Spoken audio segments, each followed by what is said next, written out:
اب آیت نمبر 47 سے لے کر 74 تک میں بنی اسرائیل پر کیے گئے 11 انعامات کا، 6 عذابات کا اور 12 اخلاقی، علمی اور عملی امراض کا ذکر ہے۔ آیت نمبر 47 سے ہمارا دوسرا ربع شروع ہو رہا ہے۔ یا بنی اسرائیل اذکروا نعمتی التی انعمت علیکم وانی فضلتکم علی العالمین۔ اے بنی اسرائیل یاد کرو میری اس نعمت کو جس سے میں نے تمہیں نوازا تھا، اور اس بات کو کہ میں نے تمہیں دنیا کی ساری قوموں پر فضیلت عطا کی تھی۔ اللہ سبحانہ تعالیٰ نے بنی اسرائیل کو نبوت کے لیے چنا، انہیں عزت دی، ان پر وحی الہی نازل ہوتی رہی، بنی اسرائیل میں سے بادشاہ بھی بنے۔ تو اللہ تعالیٰ کہہ رہے ہیں ڈرو اس دن سے جب کوئی کسی کے ذرا کام نہیں آئے گا۔ یعنی اتنی نعمتیں دیں تو اب اللہ کا ڈر تو پیدا کرو، نعمتوں میں تو نہ کھو جاؤ۔ اور وہ دن یعنی قیامت کا دن کوئی سفارش قبول نہیں ہوگی، نہ کسی کو فدیہ لے کر چھوڑا جائے گا اور نہ مجرموں کو کہیں سے مدد مل سکے گی۔ یعنی کوئی سفارش، کوئی رشوت، کوئی فدیہ، کوئی اولاد، مال و دولت کچھ بھی کام نہیں آئے گا۔ دنیا میں تو یہ سب چیزیں کام آ جاتی ہیں اور مال سے سفارش بھی خرید لی جاتی ہے، وہاں ایسا کچھ بھی نہیں ہوگا۔ وَإِذْ نَجَّيْنَاكُمْ مِنْ آلِ فِرْعَوْنَ يَسُومُونَكُمْ سُوءَ الْعَذَابِ يُذَبِّحُونَ أَبْنَاءَكُمْ وَيَسْتَحْيُونَ نِسَاءَكُمْ۔ یاد کرو وہ وقت جب ہم نے تم کو فرعون کی غلامی سے نجات دی تھی۔ فرعون تمہیں سخت عذاب میں مبتلا کیے ہوئے تھا، تمہارے بیٹوں کو ذبح کر دیتا تھا اور تمہاری بیٹیوں کو زندہ چھوڑ دیتا تھا، اور اس پہ تمہارے رب کی طرف سے تمہاری بہت بڑی آزمائش تھی۔ یاد کرو وہ وقت جب ہم نے سمندر پھاڑ کر تمہارے لیے راستہ بنایا، پھر اس میں سے تمہیں بخیریت گزار دیا، اور پھر وہیں تمہاری آنکھوں کے سامنے فرعون اور اس کے لشکر کو غرق کر دیا تاکہ تمہاری آنکھیں ٹھنڈی ہوں۔ وہ فرعون اور اس کے وہ لشکر جو تمہارے بیٹوں کو ذبح کرتے تھے، اب وہ تمہارے سامنے ڈوب رہے ہوں۔ یاد کرو جب ہم نے موسیٰ کو 40 شب و روز کی قرارداد پر یعنی وعدے پر کوہ طور پر بلایا تھا، تو اس کے پیچھے تم بچڑے کو پوجنے لگے، بچڑے کو تم نے معبود بنا لیا۔ اس وقت تم نے بڑی زیادتی کی تھی، یعنی بہت ظلم کیا تھا، مگر اس پر بھی ہم نے تمہیں معاف فرما دیا کہ شاید تم شکر گزار بنو۔ یاد کرو ٹھیک اس وقت جب تم یہ ظلم کر رہے تھے، ہم نے موسیٰ کو کتاب اور فرقان عطا کیا، یعنی تم جب بچڑے کی پوجا کر رہے تھے، ہم یہاں پہ موسیٰ علیہ السلام کو تورات اور حق و باطل میں فرق کرنے والی کتاب دے رہے تھے، کسوٹی دے رہے تھے، تاکہ تم اس کے ذریعے سے سیدھا راستہ پا سکو، ہدایت پا سکو۔ یعنی ہم تمہاری ہدایت کا انتظام کر رہے تھے اور تم وہاں پہ میرے ساتھ بچڑے کو معبود ٹھہرا رہے تھے۔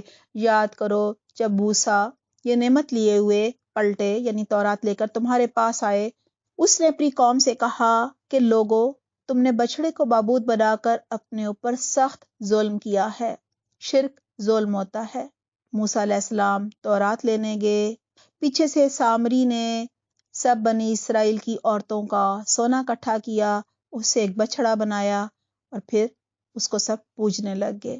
کہا جا رہا ہے کہ تم نے اپنے اوپر سخت ظلم کیا، یعنی اپنی آخرت خراب کر لی، لہٰذا تم لوگ اپنے خالق کے حضور توبہ کرو اور اپنی جانوں کو ہلاک کرو۔ اس کے لیے یہ حکم آیا تھا کہ اپنے ہی قبیلے کے شرک کرنے والوں کو قتل کرنا تھا، ان لوگوں نے جنہوں نے شرک نہیں کیا تھا اور جو شرک کرنے سے منع بھی کرتے رہے تھے۔ اس طرح 70,000 لوگ قتل ہوئے تو ان کی توبہ قبول ہوئی۔ اللہ تعالیٰ کہہ رہے ہیں اس وقت تمہارے خالق نے تمہاری توبہ قبول کر لی، وہ بڑا معاف کرنے والا اور رحم فرمانے والا ہے۔ وَإِذْ قُلْتُمْ يَا مُوسَىٰ لَن نُؤْمِنَ لَكَ حَتَّىٰ نَرَى اللَّهَ جَهْرَةً۔ یاد کرو جب تم نے موسیٰ سے کہا تھا کہ ہم تمہارے کہنے پر تو ہرگز ایمان نہیں لائیں گے جب تک کہ اپنی آنکھوں سے اپنے سامنے اللہ سبحانہ تعالیٰ کو تم سے کلام کرتے ہوئے نہ دیکھ لیں۔ اس وقت تمہارے دیکھتے ہی دیکھتے ایک زبردست کڑک نے تم کو آ لیا، یعنی بجلی کی کڑک نے تمہیں آ دبوچا اور تم بے جان ہو کر گر گئے، مر گئے، مگر پھر ہم نے تم کو زندہ کر کے اٹھایا، زندگی دی، کیوں؟ لعلکم تشکرون، کہ شاید تم شکر گزار بن جاؤ، اس احسان کو مان لو۔ اس سے پہلے تو کوئی احسان نہیں مانا تھا تم نے، اب مزید احسانوں کا ذکر ہو رہا ہے، اللہ تعالیٰ کی نعمتوں کا ذکر ہو رہا ہے، انعامات کا ذکر ہو رہا ہے۔ ہم نے تم پر بادل کا سایہ کیا، من و سلوہ کی غذا تمہارے لیے فراہم کی، یعنی من و سلوہ اتارا، اور تم سے کہا کہ جو پاک چیزیں ہم نے تمہیں بخشی ہیں انہیں کھاؤ، مگر تمہارے اسلاف نے جو کچھ کیا وہ ہم پر ظلم نہیں تھا، بلکہ انہوں نے اپنی ہی جانوں پر ظلم کیا تھا۔ پھر یاد کرو جب ہم نے کہا تھا کہ یہ بستی جو تمہارے سامنے ہے اس میں داخل ہو جاؤ، اس کی پیداوار جس طرح چاہو مزے سے کھاؤ، مگر بستی کے دروازے میں سجدہ ریز ہوتے ہوئے داخل ہونا، یعنی عاجزی سے داخل ہونا، اور کہتے جانا حطۃ حطۃ، یعنی مغفرت مغفرت، استغفر اللہ استغفر اللہ، یعنی یہ کہتے ہوئے گزرنا شہر کے دروازے میں سے۔ اس طرح کیا ہوگا؟ ہم تمہاری خطاؤں کو درگزر فرما دیں گے، تمہارے گناہوں کو معاف فرما دیں گے، اور نیک لوگوں کو ہم مزید فضل و کرم سے نوازیں گے۔ مگر جو بات کہی گئی تھی ظالموں نے اسے ہی بدل کر کچھ سے کچھ کر دیا، یعنی حطۃ کہنے کے بجائے انہوں نے کیا کیا؟ حنطۃ حنطۃ کہتے ہوئے گزرے، جس کے معنی تھے ہمیں گندم چاہیے، یعنی منو سلوہ سے تو ہم تنگ آ گئے ہیں۔ یہ وہ مذاق اڑا رہے تھے اپنے دین کے احکامات کا۔ اللہ تعالیٰ کہہ رہے ہیں آخر کار ہم نے ظلم کرنے والوں پر آسمان سے عذاب نازل کیا، طاعون آیا ان پر۔ یہ سزا تھی ان نافرمانیوں کی جو وہ کر رہے تھے۔ یاد کرو جب موسیٰ نے اپنی قوم کے لیے پانی کی دعا کی، یعنی سمندر پار کر کے صحرائے تین میں پہنچے، تو انہوں نے کہا قوم نے کہ موسیٰ ہمارے لیے پانی مانگو۔ اللہ تعالیٰ کہہ رہے ہیں تو ہم نے کہا فلاں چٹان پر اپنا عصا مارو، چنانچہ اس سے 12 چشمے پھوٹ نکلے، اور ہر قبیلے نے جان لیا کہ کون سی جگہ اس کے پانی لینے کی ہے۔ کیونکہ 12 قبیلے تھے اس لیے 12 چشمے پھوٹے، تاکہ 12 قبیلوں میں جھگڑے نہ ہوں۔ اس وقت یہ ہدایت کر دی گئی تھی کہ اللہ کا دیا ہوا رزق کھاؤ پیو اور زمین میں فساد نہ پھیلاتے پھرو۔ یاد کرو جب تم نے کہا تھا کہ اے موسیٰ ہم ایک ہی طرح کے کھانے پر صبر نہیں کر سکتے، یعنی ہم تو منو سلوہ پر کھا کھا کر تنگ آ گئے ہیں منو سلوہ کو۔ اپنے رب سے دعا کرو ہمارے لیے زمین کی پیداوار، ساگ، ترکاری، کھیرا، ککڑی، گیہوں، لہسن، پیاز، دال وغیرہ پیدا کرے۔ تو موسیٰ علیہ السلام نے کہا کیا ایک بہتر چیز یعنی منو سلوہ کی بجائے تم ادنا درجے کی چیزیں لینا چاہتے ہو؟ اچھا کسی شہری آبادی میں جا رہو۔ دیکھیں وہ اپنی زندگی کا مقصد بھول گئے تھے۔ زندگی کا مقصد تو ہجرت کر کے ہی انہیں حاصل ہونا تھا، لیکن اگر وہ ان چسکوں میں پڑ جاتے، مزوں میں پڑ جاتے تو کیا ہونا تھا؟ انہیں کاشتکاری کرنی پڑتی، ایک جگہ میں رہنا پڑتا، بیج بوتے، پھر فصل اگتی، پھر کاٹتے، پھر پیاز لہسن کھاتے۔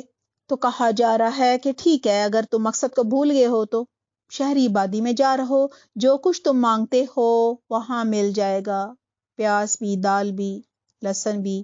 آخر کار نوبت یہاں تک پہنچی کہ ذلت اور خواری اور پستی اور بدحالی ان پر مسلط ہو گئی، اور وہ اللہ کے غضب میں گھر گئے۔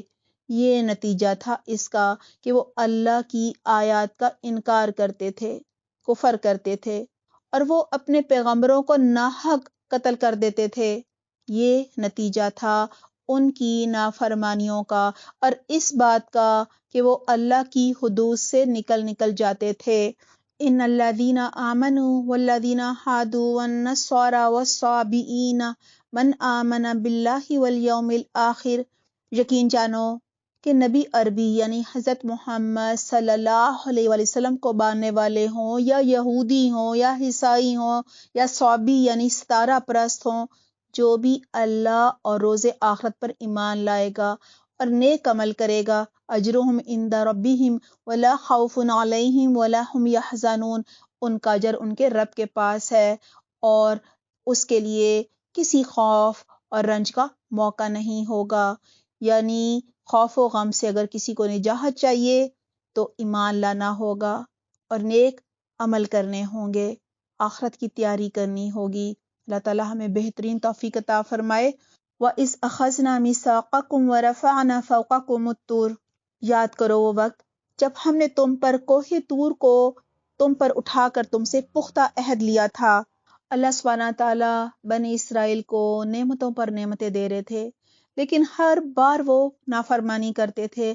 اللہ سبحانہ تعالیٰ پھر انہیں معاف فرما دیتے تھے۔ بالآخر اللہ سبحانہ تعالیٰ نے کوہ طور کو جڑ سے اکھاڑا، اٹھایا، ان کے سروں کے اوپر مسلط کیا اور کہا کہ اس میں تمہیں مسل دیا جائے گا، پختہ عہد کرو۔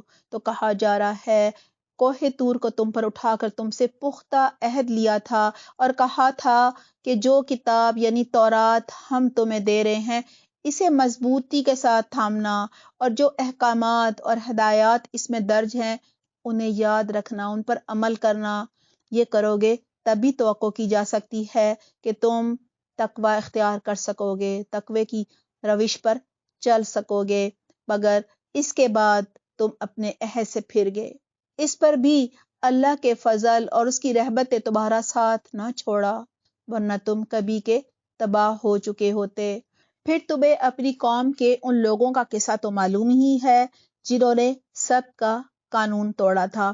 سبت کا قانون یہ تھا کہ بنی اسرائیل کی عبادت کا دن جو ہے وہ ہفتے کا تھا، لہٰذا انہیں یہ حکم دیا گیا تھا کہ ہفتے کے دن وہ کسی قسم کا کوئی کاروبار، کوئی تجارت کچھ بھی نہیں کریں گے، صرف اللہ سبحانہ تعالیٰ کی عبادت کریں گے اور آرام کریں گے۔ لہٰذا وہ ہیلا سازی کرنے لگے۔ ساحل سمندر پر رہنے والے جو ماہی گیر تھے وہ جمعے کے دن سمندر میں جال ڈال دیا کرتے تھے، اور اس مقصد کے لیے انہوں نے نالیاں بھی بنا لی تھیں، اور یہی آزمائش تھی کہ عام دنوں کے مقابلے میں ہفتے کو مچھلیاں بھی اچھل اچھل کر آتی تھیں، اور ان نالیوں اور یہ جو جال تھے ان میں خوب جمع ہو جایا کرتی تھیں، اور ہفتے کے دن یہ کوئی کام نہیں کرتے تھے کہ جی ہم تو سب کے قانون پر عمل کر رہے ہیں، ہم اللہ کا حکم مان رہے ہیں، اور اتوار کو یہ مچھلیاں ان جالوں میں سے اور نالیوں میں سے نکال لیا کرتے تھے۔ ان کے 3 گروہ بن گئے تھے، ایک یہ جرم کرتا تھا، دوسرا انہیں منع کرتا تھا، اور تیسرا گروہ جو ہے وہ خاموش تماشائی بنا ہوا تھا۔ اللہ تعالیٰ فرما رہے ہیں وَلَقَدْ عَلِمْتُمُ الَّذِينَ اعْتَدَوْا مِنْكُمْ فِي السَّبْتِ فَقُلْنَا لَهُمْ كُونُوا قِرَدَةً خَاسِئِينَ۔ پھر تمہیں اپنی قوم کے ان لوگوں کا قصہ تو معلوم ہی ہے جنہوں نے سبت کا قانون توڑا تھا۔ ہم نے انہیں کہہ دیا کہ بندر بن جاؤ اور اس حال میں رہو کہ ہر طرف سے تم پر دھتکار پھٹکار پڑے۔ اس طرح ہم نے ان کے انجام کو اس زمانے کے لوگوں اور بعد کی آنے والی نسلوں کے لیے عبرت اور ڈرنے والوں کے لیے نصیحت بنا کر چھوڑا۔ وَإِذْ قَالَ مُوسَىٰ لِقَوْمِهِ إِنَّ اللَّهَ يَأْمُرُكُمْ أَن تَذْبَحُوا بَقَرَةً۔ پھر وہ واقعہ یاد کرو جب موسیٰ علیہ السلام نے اپنی قوم سے کہا کہ اللہ تمہیں ایک گائے ذبح کرنے کا حکم دیتا ہے۔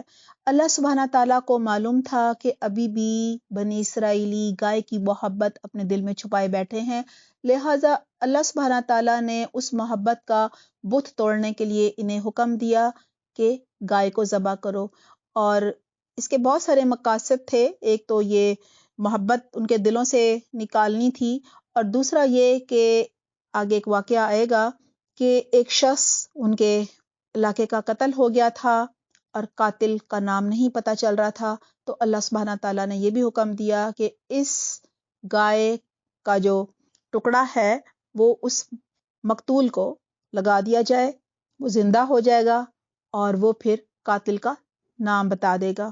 لہٰذا اور بھی بہت سارے مقاصد تھے، ان پر آگے بات کریں گے انشاءاللہ۔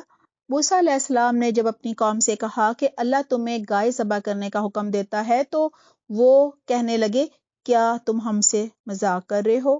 موسیٰ علیہ السلام نے کہا میں اس سے اللہ کی پناہ چاہتا ہوں کہ جاہلوں کی سی باتیں کروں۔ بولے اچھا اپنے رب سے درخواست کرو کہ وہ ہمیں اس گائے کی کچھ تفصیل بتائے۔ موسیٰ نے کہا اللہ سبحانہ تعالیٰ کا ارشاد ہے کہ وہ ایسی گائے ہونی چاہیے جو نہ بوڑھی ہو نہ بچیا ہو بلکہ درمیانی عمر کی ہو، لہٰذا جو حکم دیا جاتا ہے اس کی تعمیل کرو۔ پھر کہنے لگے اپنے رب سے اور پوچھ کر بتاؤ کہ گائے کا رنگ کیسا ہو۔ موسیٰ علیہ السلام نے کہا وہ فرماتا ہے زرد رنگ کی گائے ہونی چاہیے جس کا رنگ ایسا شوخ ہو کہ دیکھنے والوں کا جی خوش ہو جائے۔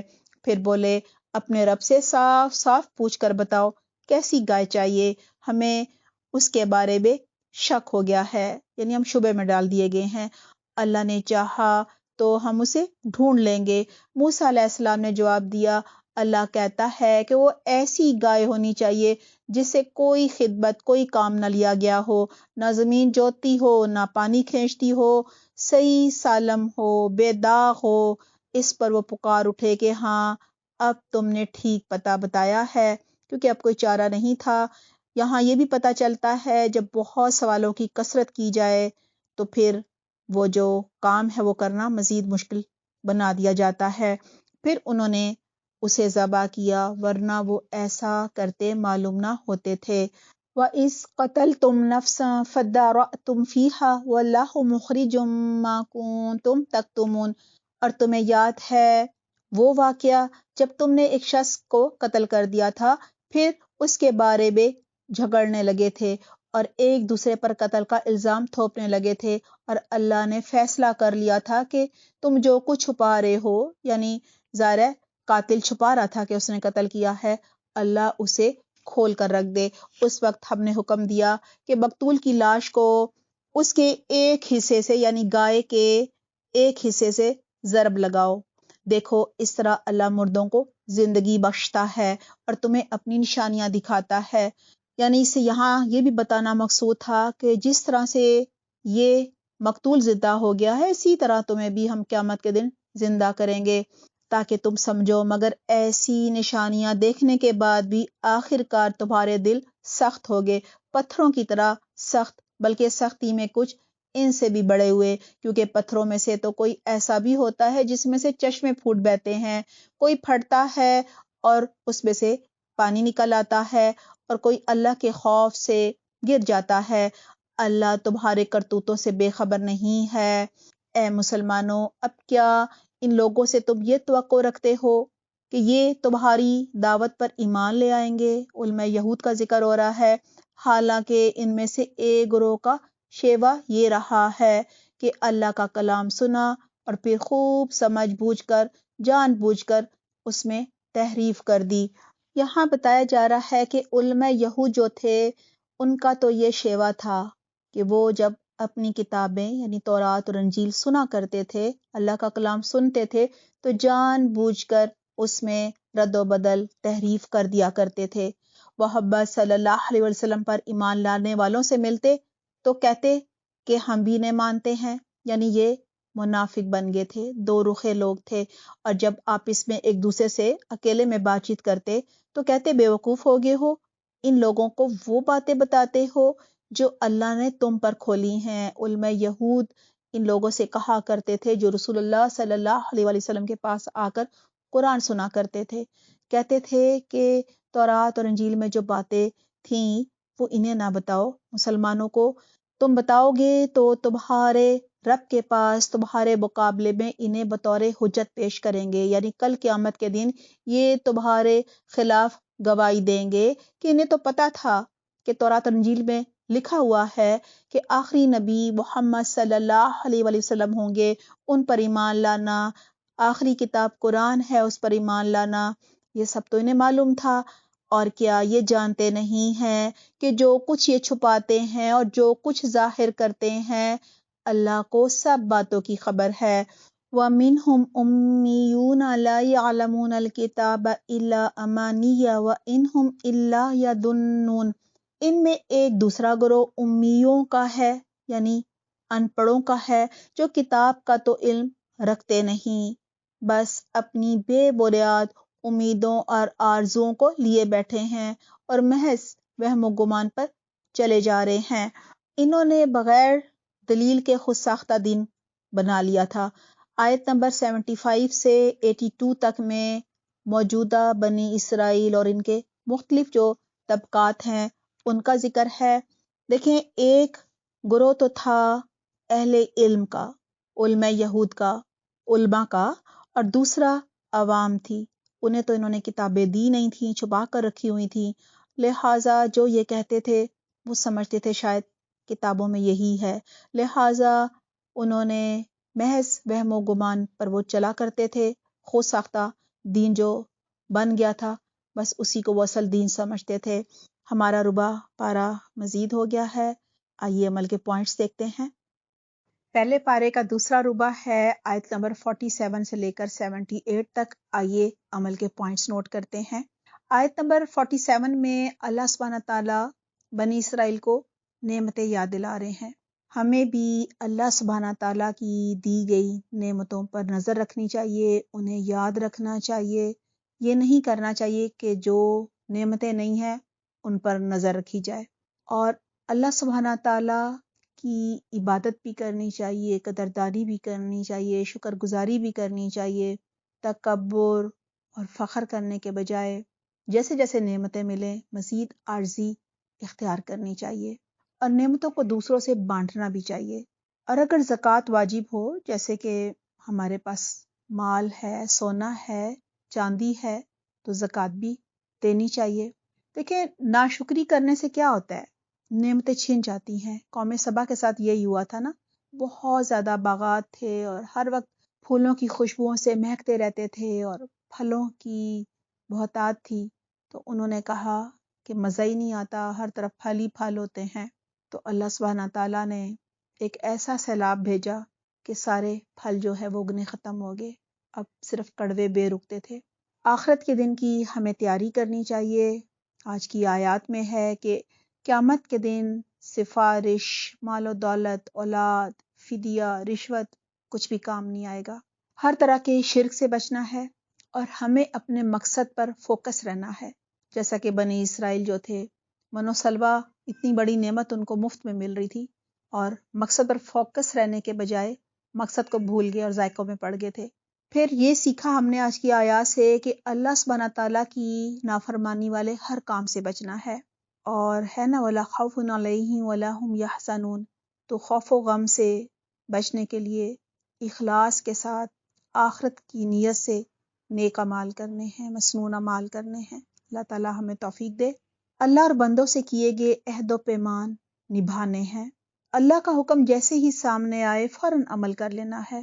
عمل سے بچنے کے لیے ہیلے بہانے نہیں کرنے، یہ بھی نہیں کہنا کہ ہاں کر لیں گے، ابھی تو بہت وقت پڑا ہے.